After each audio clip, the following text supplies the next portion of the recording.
નમસ્કાર વિદ્યાર્થી મિત્રો, અગાઉ આપણે સરળ આવર્ત દોલકના વેગની વાત કરી હતી કે કયા સ્થાને એનો વેગ કેટલો હોય. આજે આપણે એનાથી આગળ વધવાનું છે. આજે આપણો પ્રશ્ન છે સરળ આવર્ત દોલકના પ્રવેગનું સૂત્ર સ્થાનાંતરના સ્વરૂપમાં મેળવો. વિદ્યાર્થી મિત્રો, આપણે પ્રવેગનું સૂત્ર મેળવવાનું છે. સરળ આવર્ત દોલકના પ્રવેગનું સૂત્ર. તો જૂનું આપણું જે ઉદાહરણ છે સાદા લોલકનું, એના ઉપરથી આપણે સમજી કે આ દ્રઢ આધાર છે એટલે કે આપણી ઉપરની છત, આ શિરોલમ લટકાવેલી દોરી છે, દોરીને છેડે ધાતુનો ગોળો છે. તો આ જે રચના બની એને આપણે સાદું લોલક કહ્યું. હવે આ ગોળાને આપણે સેજ આ બાજુ ખેંચી અને છોડી દેવામાં આવે તો આપણો દોલક છે એ આ રીતે આમ દોલન કરશે.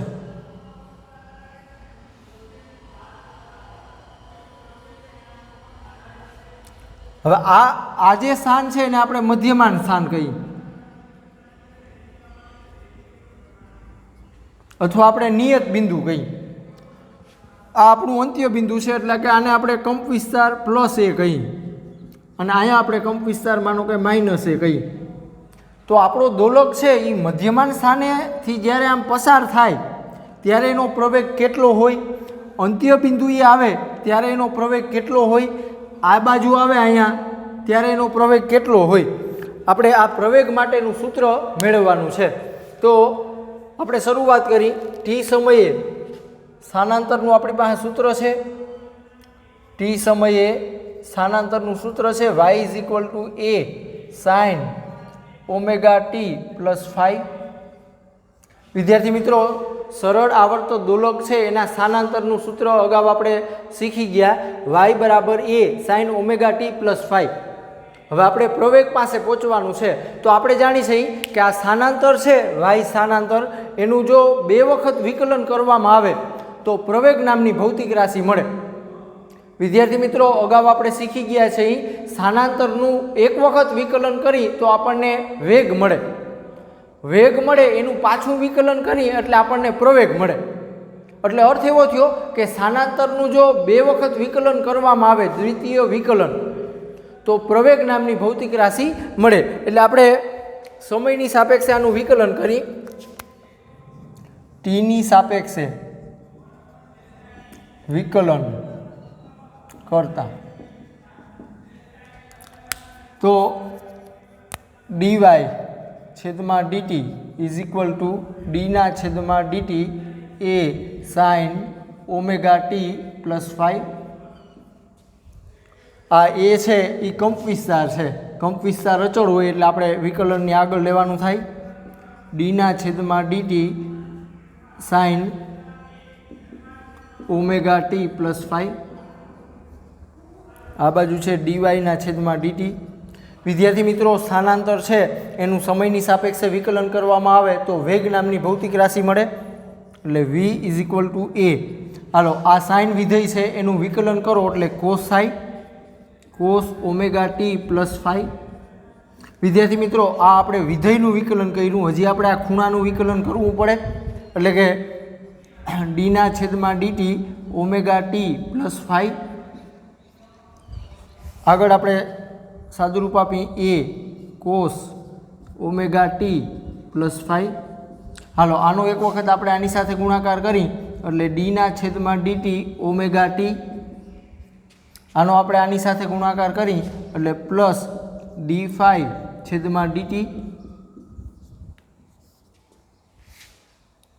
આગળ આપણે સાદુરૂપ આપી તો a cos ωt + phi.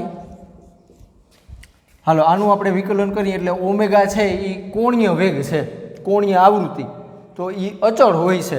એટલે ઓમેગાને આપણે આગળ લઈ લઈએ વિકલનની, એટલે dt/dt પ્લસ, જો આ ફાઈ છે એ પ્રારંભિક કળા છે. પ્રારંભિક કળા એટલે કે t = 0 સમયે દોલકનું સ્થાન, તો એને આપણે પ્રારંભિક કળા કહી. પ્રારંભિક કળા છે એ અચળ હોય, એ બદલાય નહીં. અચળ હોય એટલે એનું વિકલન શું થાય? શૂન્ય થાય. આ dt કેન્સલ એટલે અહીંયા 1 આવી જશે.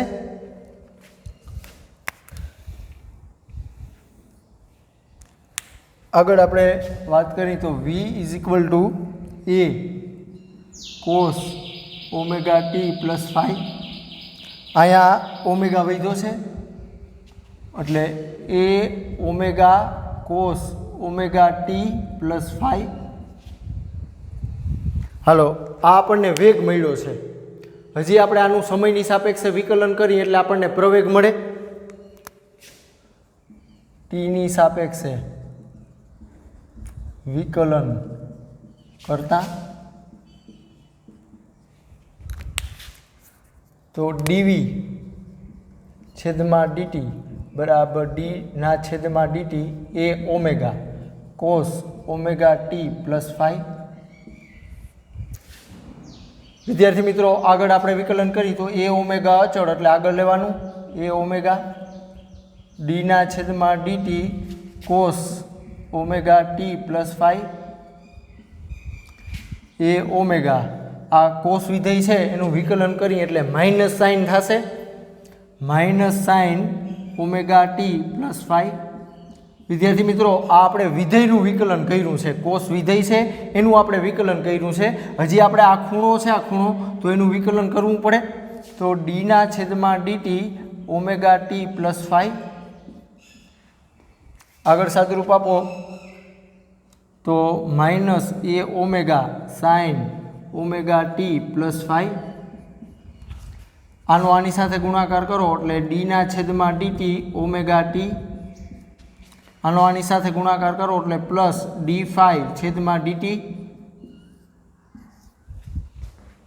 આ બાજુ સાદુરૂપ આપણે આપી તો વેગ છે વેગ એનું સમયની સાપેક્ષે વિકલન કરીએ એટલે પ્રવેગ એ મળે.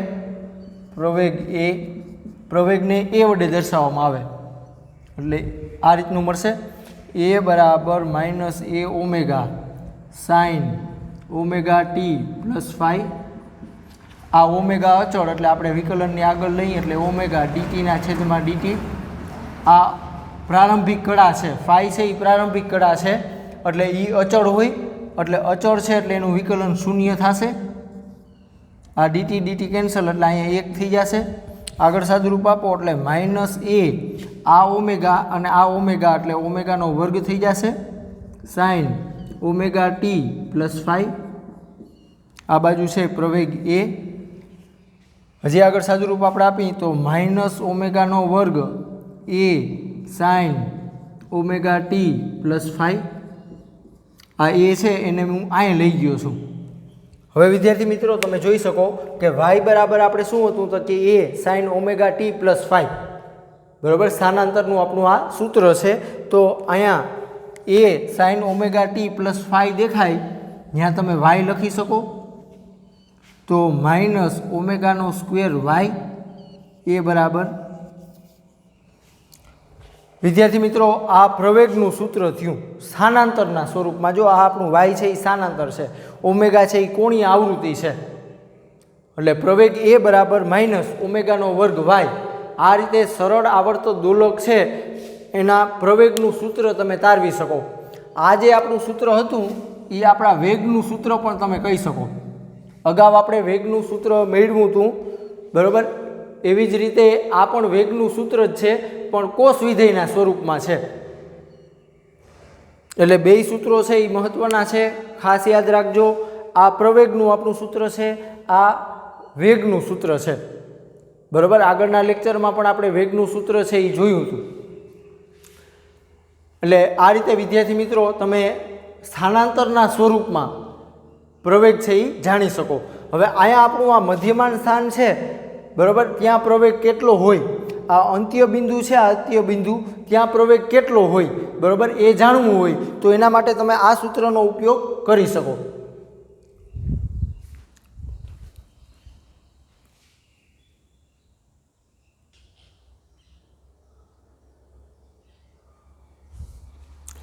વિદ્યાર્થી મિત્રો આગળનો આપણો પ્રશ્ન છે સરળ આવર્ત દોલક માટે પ્રવેગનું સૂત્ર સ્થાનાંતરના સ્વરૂપમાં લખો.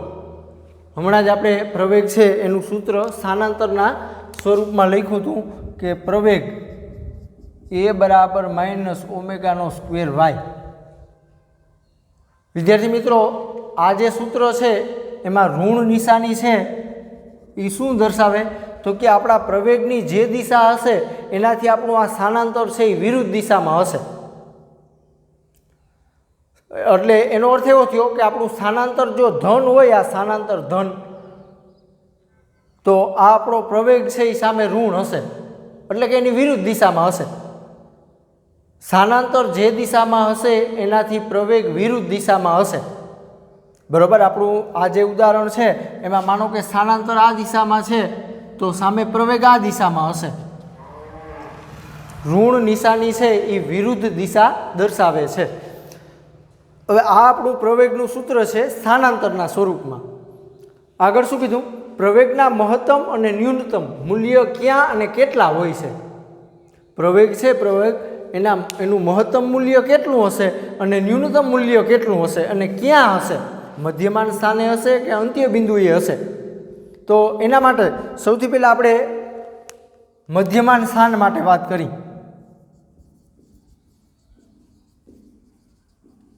અથવા તમે નિયત બિંદુ કયો અથવા સમતોલન બિંદુ કયો. બરાબર. મધ્યમાન સ્થાન હોય, આ મધ્યમાન સ્થાન, તો એના માટે y બરાબર 0 કહેવાય મધ્યમાન સ્થાન. એટલે આપણે મધ્યમાન સ્થાન માટે y બરાબર 0 લેવું પડે.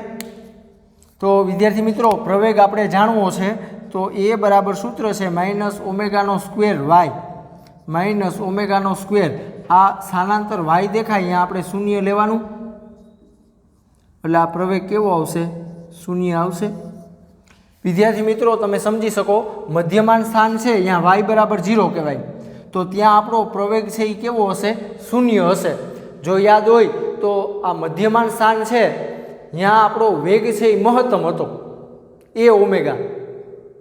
બરાબર. v = a ઓમેગા, અને આ પ્રવેગ આપણો મહત્તમ હતો, વેગ મહત્તમ હતો.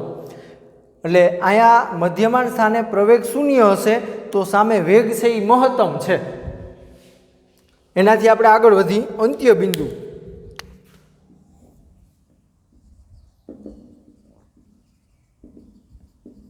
અંત્ય બિંદુઓ એટલે કે y બરાબર, માનો કે આપણે +a લઈ અને એક વખત આપણે y બરાબર -a લઈ, એટલે કે આ છેડા ઉપરનું બિંદુ. દોલક જ્યારે આ મધ્યમાન સ્થાનેથી આમ પસાર થયો, મધ્યમાન સ્થાનેથી આમ પસાર થયો તો એનો પ્રવેગ શૂન્ય છે.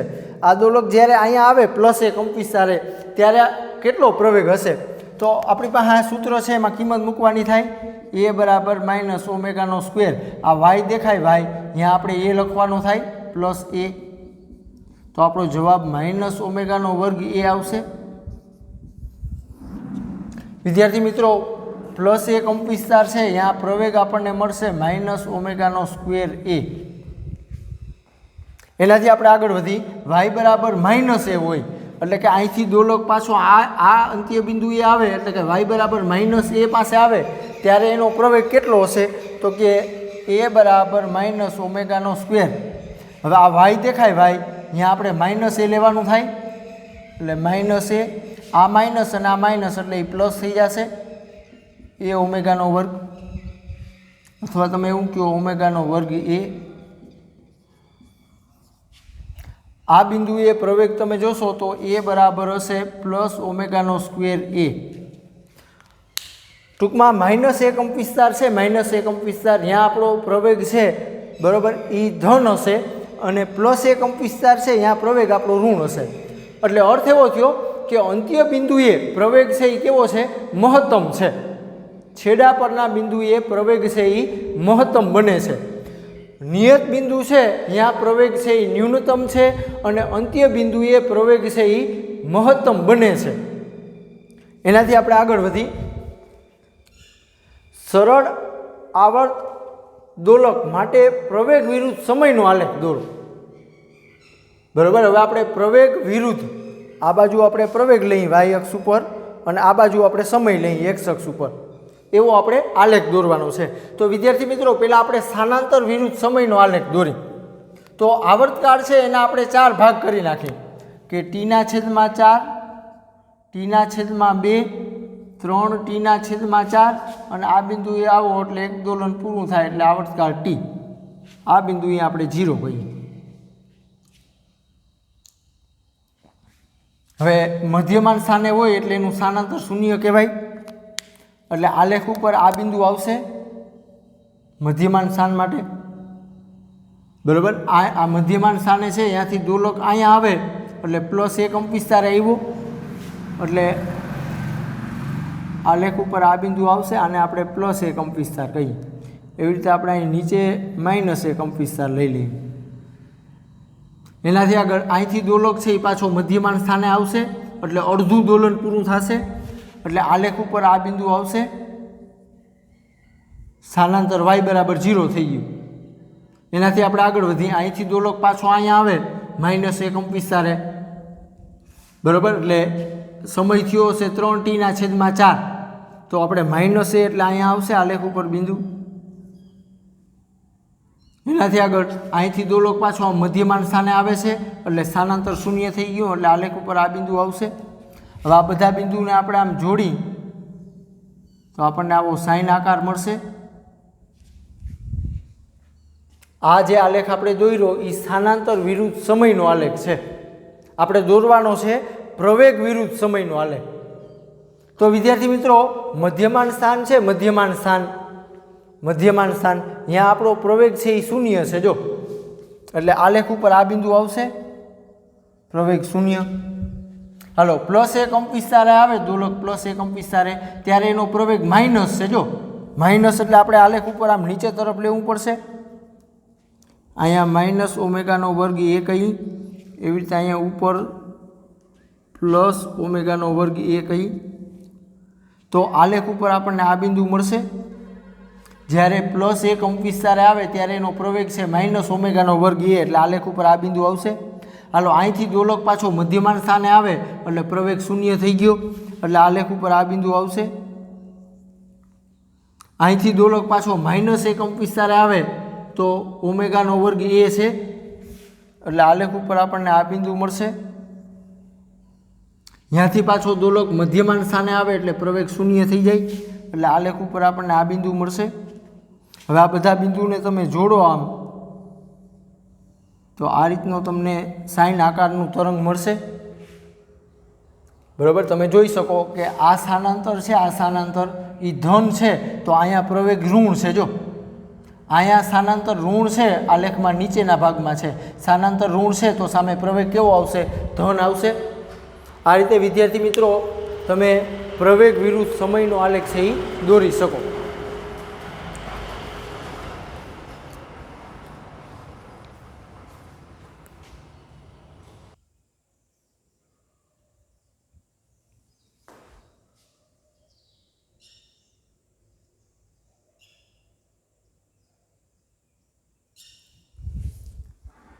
વિદ્યાર્થી મિત્રો, એનાથી આપણે આગળ વધી, હવે અહીંયા મેં તમને જે કોષ્ટક દર્શાવ્યું છે એમાં સ્થાનાંતર, વેગ અને પ્રવેગ, બરાબર, કયા સ્થાને દોલકનો વેગ કેટલો હોય, ત્યારે એનો પ્રવેગ કેટલો હોય, એનું સ્થાનાંતર કેટલું હોય, આવું દર્શાવતું મેં કોષ્ટક અહીંયા દોર્યું છે। તમે જોઈ શકો કે પેલું સમય 0 હોય, t બરાબર 0 સમય, એટલે આપણો દોલક મધ્યમાન સ્થાને હોય, એટલે કે આ બિંદુએ હોય t બરાબર 0 સમયે મધ્યમાન સ્થાને, તો એની કળા છે મધ્યમાન સ્થાને છે, t બરાબર 0 સમયે દોલકની જે કળા હોય એને પ્રારંભિક કળા કહેવાય। તો એકમ વર્તુળ ઉપર તમે જોશો એટલે આ ખૂણો છે એ 0 અંશનો થશે, બરાબર। વિદ્યાર્થી મિત્રો, એકમ વર્તુળ હું અહીં દર્શાવું છું, આ x અક્ષ છે, આ y અક્ષ છે। અહીંયા તમે જોઈ શકો કે y બરાબર 0 આપણે કહીએ, અહીંયા આપણે +1 કંપ વિસ્તાર કહીએ, અહીંયા આપણે -1 કંપ વિસ્તાર કહીએ। મધ્યમાન સ્થાને હોય એટલે દોલક છે એ વર્તુળ ઉપર આ બિંદુએ હોય, તો અહીંયા એની કળા 0 કહેવાય।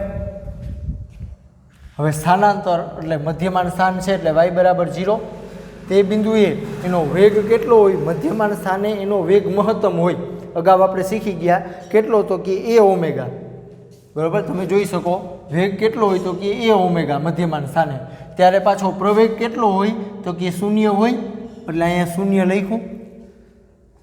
એનાથી આગળ વધી, વિદ્યાર્થી મિત્રો, આ દોલક છે મધ્યમાન સ્થાનેથી અહીંયા આવે એટલે કે +1 કંપ વિસ્તારે આવે, બરાબર, એટલે ત્યારે આવર્તકાળનો 4 ટુકડા આપણે કરીએ એટલે ટીના છેદમાં 4 આવર્તકાળ. ખૂણો કેટલો થશે તો કે અહીંયા દોલક હતો બરાબર, એ અહીંયા આવ્યો હશે જો વર્તુળ ઉપર, એટલે આ એની કડા π/2 કહેવાય, એટલે π/2 બરાબર. એનું સ્થાનાંતર કેટલું થયું તો કે કંપ વિસ્તાર પ્લસ એ જેટલું થયું. હવે આ છેડે આવે, આ છેડે બરાબર, એટલે આમ જેમ જેમ ટોચના બિંદુએ આવશે આમ અંત્ય બિંદુએ એમ એનો વેગ છે એ ઘટતો જશે, અને અંત્ય બિંદુએ આવે એટલે ક્ષણ પૂરતો પદાર્થ આપણો સ્થિર બને, એટલે એનો વેગ કેવો હોય? શૂન્ય હોય. એવી રીતે અહીંયા પણ ટોચના બિંદુએ પદાર્થ સ્થિર બને એટલે એનો વેગ શૂન્ય હોય. એટલે પ્લસ એ કંપ વિસ્તાર છે, પ્લસ એ કંપ વિસ્તાર, ત્યાં એનો વેગ શૂન્ય હશે, પણ સામે પ્રવેગ છે એ માઇનસ એ ઓમેગાનો વર્ગ હશે, માઇનસ ઓમેગાનો વર્ગ એ તમે જોઈ શકો, હમણાં જ આપણે સમજી ગયા. એનાથી આગળ અહીંથી દોલક પ્લસ એ કંપ વિસ્તારેથી દોલક પાછો આ મધ્યમાન સ્થાને આવે બરાબર. મધ્યમાન સ્થાને આવે એટલે આવર્તકાળ થશે ટીના છેદમાં 2, કારણ કે આપણું અડધું દોલન થયું બરાબર. એક દોલન પૂર્ણ કરવા માટે ટી જેટલો સમય લાગતો હોય, આવર્તકાળ ટી જેટલો સમય, તો આ એનું અડધું દોલન થયું એટલે ટીના છેદમાં 2. ત્યારે વર્તુળ ઉપર આપણો દોલક છે એ આ સ્થાનેથી અહીંયા પહોંચ્યો હશે, એટલે એની કડા પાઈ કહેવાય, એટલે કડા પાઈ મધ્યમાન સ્થાને આવ્યો એટલે y બરાબર 0 બરાબર. અહીંયા એનો વેગ માઇનસ એ ઓમેગા હશે. આ વેગ આપણો ધન છે તો સામે આ વેગ આપણો ઋણ થશે, કારણ કે વિરુદ્ધ દિશા થઈ. ત્યારે પાછો પ્રવેગ છે એ શૂન્ય બની જાય મધ્યમાન સ્થાને. એનાથી આગળ મધ્યમાન સ્થાનેથી દોલક છે એ પાછો આ બાજુના ટોચના બિંદુએ જાય, એટલે કે y બરાબર માઇનસ એ કંપ વિસ્તારે જાય બરાબર. તો ટીના છેદમાં 4 થશે આવર્તકાળ, સમય એનો ટીના છેદમાં 4 થશે બરાબર. વર્તુળ ઉપર દોલક છે એ આ સ્થાને પહોંચ્યો હશે માઇનસ એ કંપ વિસ્તાર, એટલે અહીંયા 3π/2 કહેવાય, 3π/2, એટલે એની કડા 3π/2, y બરાબર માઇનસ એ, ત્યારે એનો વેગ શૂન્ય હશે, તમે જોઈ શકો y બરાબર માઇનસ એ હોય ત્યારે એનો વેગ છે એ શૂન્ય થશે, અને પ્રવેગ છે એ મહત્તમ હશે એ ઓમેગાનો વર્ગ પ્લસ એ ઓમેગાનો વર્ગ. હવે અહીંયાથી પાછો દોલક છે એ મધ્યમાન સ્થાને આવે એટલે એનું એક દોલન પૂરું થાય. મધ્યમાન સ્થાને આવે એટલે y બરાબર 0 હોય, પ્રવેગ એ બરાબર 0 હોય, પણ વેગ છે એ મહત્તમ હશે બરાબર. એટલે એક દોલન પૂરું થાય એટલે એને સમય આવર્તકાળ જેટલો લાગે, કડા એની 2π રેડિયન થાય બરાબર. વર્તુળ ઉપર દોલક છે એ આ સ્થાનેથી અહીંયા પહોંચ્યો હશે, એટલે અહીંયા આવે એટલે કડા 2π રેડિયન કહેવાય. y બરાબર 0, વેગ કેટલો હશે તો કે એ ઓમેગા, અને પ્રવેગ કેવો હશે? શૂન્ય હશે. આ કોષ્ટક છે એ વિદ્યાર્થી મિત્રો બરાબર સમજજો, આનો તમારે ઉપયોગ આવશે. ખાસ સમજજો, મધ્યમાન સ્થાને હોય ત્યારે y બરાબર 0 હોય સ્થાનાંતર, ત્યારે પ્રવેગ એ 0 હોય, પણ વેગ છે એ મહત્તમ હશે મધ્યમાન સ્થાને. જ્યારે અંત્ય બિંદુએ તમે વિચાર કરશો બરાબર તો વેગ શૂન્ય હશે, પણ સામે પ્રવેગ છે એ મહત્તમ હશે. અને આ જે ઋણ નિશાની આપણે દર્શાવી છે એ ઋણ નિશાની બરાબર એ આપણને દિશા દર્શાવે છે.